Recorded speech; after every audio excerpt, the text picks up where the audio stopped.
Boa noite, pessoal. Nessa nossa segunda aula, nós vamos falar sobre como realizar o dimensionamento das tubulações. Então, num projeto hidráulico, nós temos tanto a tubulação da parte superior, né, que é chamado de barrilete, que esse é o dimensionamento da tubulação de água fria, que nós nos referimos, né, que essa tubulação vem até os pontos de utilização. Então, esse é o dimensionamento da nossa chamada água fria. Nós temos também a tubulação que abastece a caixa d'água, que é a nossa chamada tubulação de alimentação. E também a tubulação de extravasão e de limpeza. Então, são essas tubulações que a gente vai estar vendo hoje. Bom, como eu disse, nós temos essa tubulação que vai alimentar a edificação, que é chamado de barrilete, juntamente com as colunas que chegam até os pontos de utilização. A tubulação da alimentação, que vai chegar, né, e vai encher a caixa d'água, e essa tubulação de limpeza juntamente com o ladrão ou extravasor. Bom, o extravasor, né, basicamente vai ser o meu elemento para sinalizar quando o meu reservatório tiver com algum problema em relação à sua boia, né, alguma possível falha, e a limpeza é exatamente para realizar todo esse esvaziamento da minha caixa d'água. Vamos lembrar que o tubo de limpeza ele sempre fica na parte inferior. Já a água fria, né, o ponto que vai ser para o barrilete, ele sempre fica na lateral. Vamos aqui. Esse extravasor, ele basicamente é uma tubulação de aviso, né? Então, os trechos horizontais, eles devem ter declividade adequada para desempenho eficiente da sua função e completo escoamento da água. Toda tubulação do aviso deve descarregar imediatamente água, imediatamente após a água alcançar o nível de extravasão. Então, assim, ele tem que realmente conseguir captar essa água que vai extravasar. Em nenhum caso, a tubulação de aviso deve ter diâmetro interno menor que 19 milímetros, tá? Então, esse é o menor diâmetro que pode ser utilizado. A tubulação de aviso deve ser conectada à tubulação de extravasão em seu eixo horizontal e em ponto situado a montante da eventual interligação com a tubulação de limpeza. Então, basicamente, ele está interligado com a minha tubulação de limpeza sempre após o registro.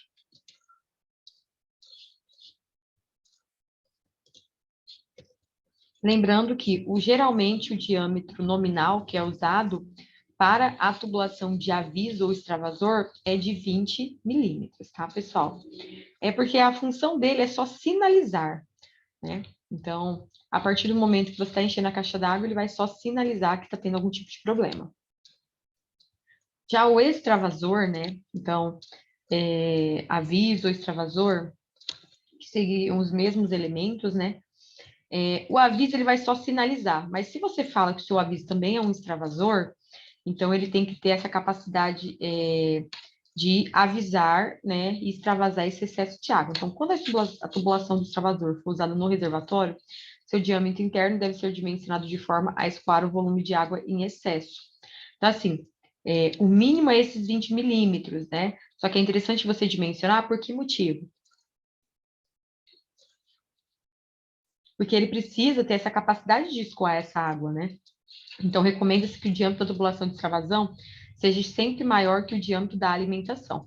O meu extravasor, basicamente, é o meu aviso, tá? Então, ele diz que o mínimo é 19 milímetros, mas comercialmente é 20, certo? Mas que a gente sempre deve dimensionar um diâmetro superior ao diâmetro de alimentação.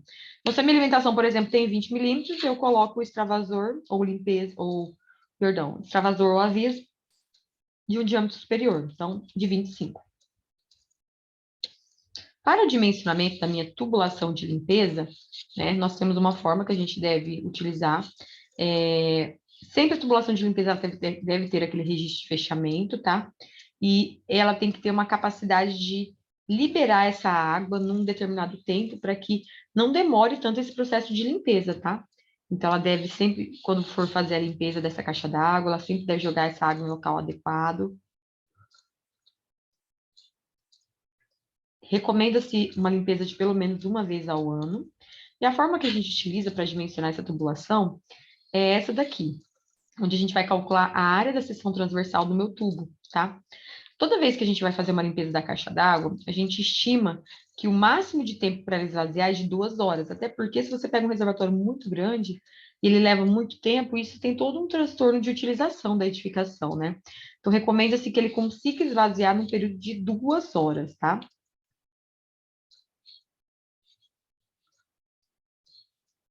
Então, para calcular essa área da seção transversal do meu tubo, eu vou precisar da minha área, tá?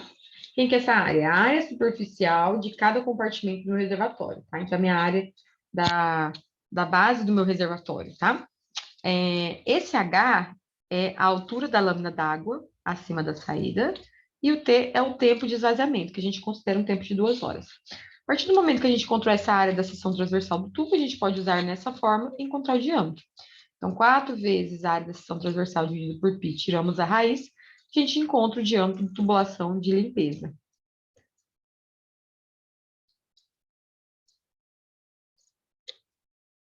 Então, pessoal, para ser criterioso, quando nós calculamos essa área da seção transversal, nós temos, percebam que a gente tem o diâmetro 2 e o diâmetro 1, tá? O ideal é sempre adotar o maior, porque a gente fica com uma margem de segurança melhor, tá? Porque o reservatório, ele começa com essa base, ele vai alargando.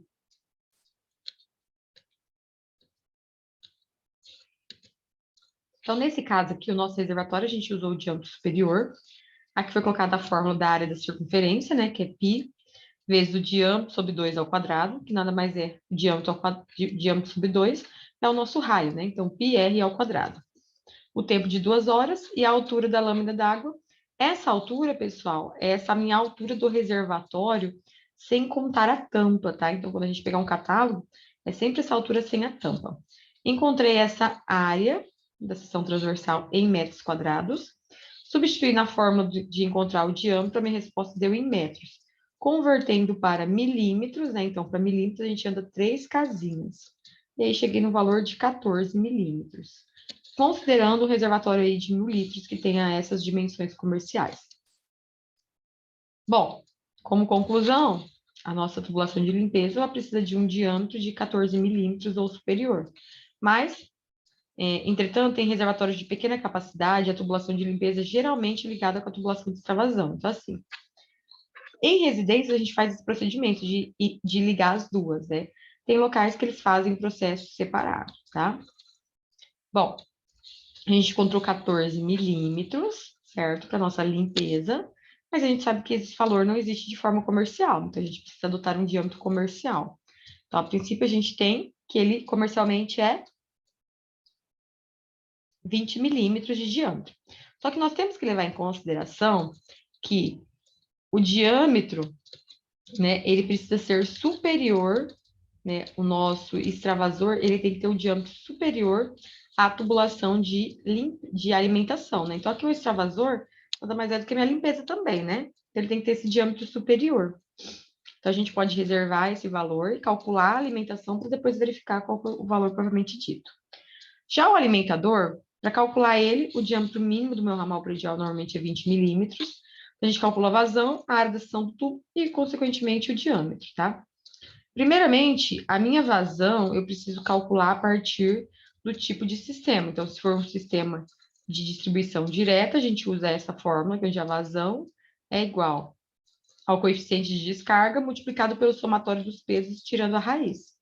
Ou, quando é um sistema indireto, que tem reservatório, a gente pega a capacidade de utilização da retificação no período de 2 horas, né, o consumo diário, e divide por esse valor. Então, a gente vai ter essa vazão.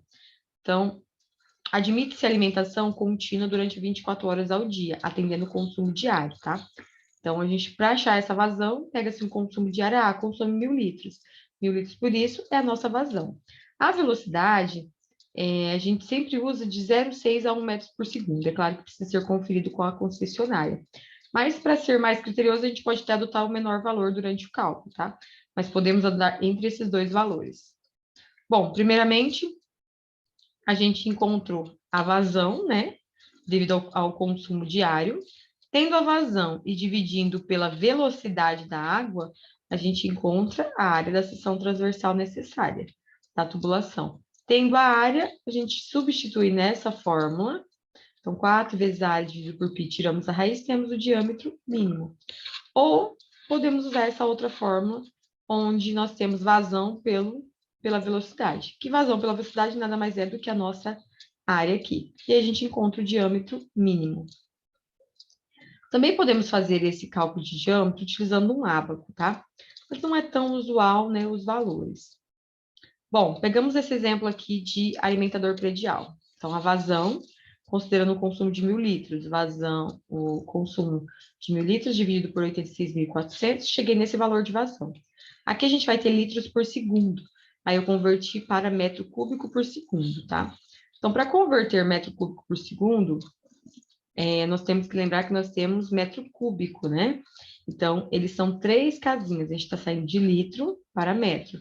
1 litro tem, especificamente, 1 metro cúbico tem 1.000 litros, né? Só que como é metro cúbico, então a gente vai fazer aquela conversão de mais de 3 casinhas. Então, de 1, 2, 3, 1, 2, 3. Depois a gente vai mais uma casinha, para a gente poder conseguir determinar o valor, tá? Então, a gente faz essa divisão, que ele sai de litros e vai para metro cúbico por segundo. Então, basicamente, a gente dividiu por 1.000 aqui, para fazer essa conversão. No diâmetro mínimo, basicamente, se a gente substituir a vazão que calculamos lá em cima, dividido pela velocidade, e encontramos o nosso diâmetro mínimo. Ele chegou nesse valor, arredondando, deu 5 milímetros de alimentador predial. Tá? Alimentador predial, lembrando que, como ele deu 5 milímetros, a nossa conclusão é que o diâmetro mínimo dele seja de 20 milímetros. Bom, se a minha alimentação deu de 20 milímetros e a de limpeza também deu de 20, a limpeza a gente sempre usa um diâmetro superior. Então, aqui a gente colocaria, né, de 25 milímetros para essa região e para a alimentação de 20 milímetros. Para facilitar as operações de manutenção que exigem a interrupção da entrada de água no reservatório, recomenda-se que seja instalado na tubulação de alimentação externamente ao reservatório um registro de fechamento ou outro dispositivo que cumpra a mesma função, tá? Para que serve isso? Eu vou dar um exemplo. Aqui na minha casa, eu estou com um problema no vazamento da caixa d'água. Então, o que eu faço? Porque, assim, a boia não está funcionando, e aí, para que essa caixa d'água não fique enchendo e derramando, né, até que alguém venha fazer a manutenção, eu fui lá no meu hidrômetro e desliguei o registro, ou seja, eu tive que ir fora da casa e realizar o desligamento desse registro. Para que a gente não tenha esse tipo de situação, a gente pode colocar um registro de fechamento na parte interna, nesse trecho, para poder fazer esse tipo de manutenção também, tá? Então, é uma situação bem interessante que pode ser utilizada.